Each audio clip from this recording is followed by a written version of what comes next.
Let's talk about dizziness. Why am I feeling dizzy, or why am I feeling like the floor is moving a little bit?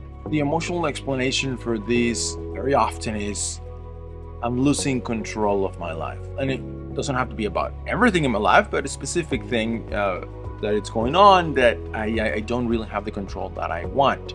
Let's see. For example, my kids are growing up. And now I have a teenage boy or girl that wants to do X, and I don't want them to do X, but I really don't have a lot of option.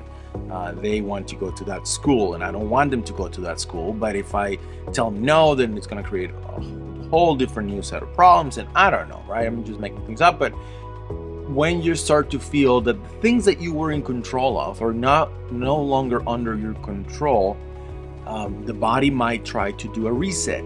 What that means is the body is feeling, well, if I'm not able to control it, it's probably because I'm not measuring myself in space and time as good as I used to. So in doing that reset is going to basically change the program of the balance.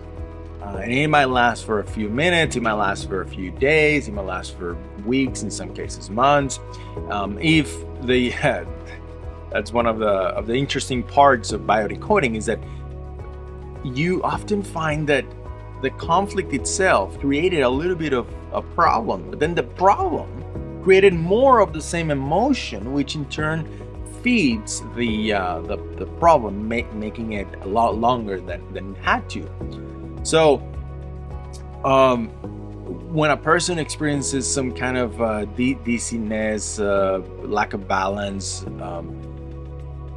it usually has to do with control, and the body's trying to do a reset to help me find balance, to help me find the controls that I'm looking for.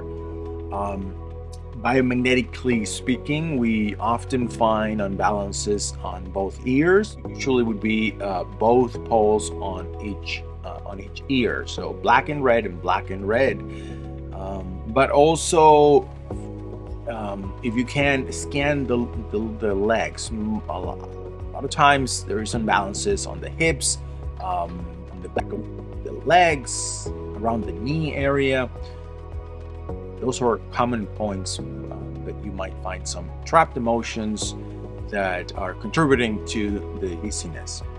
Now, I have to mention that it also there is some good information to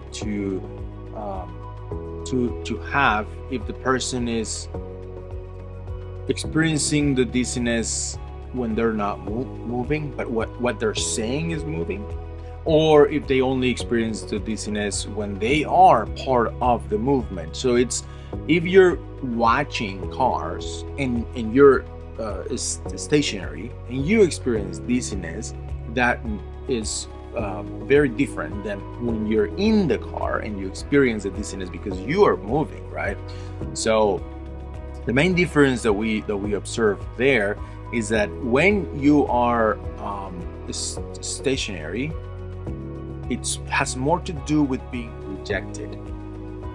The rejection that led to a feeling of insecurity, the brain is processing that as, I'm feeling insecure, I need a more secure area, this is not safe, so I need to find a stronger foundation, if that makes sense. So there is a difference there that we also need to take into account.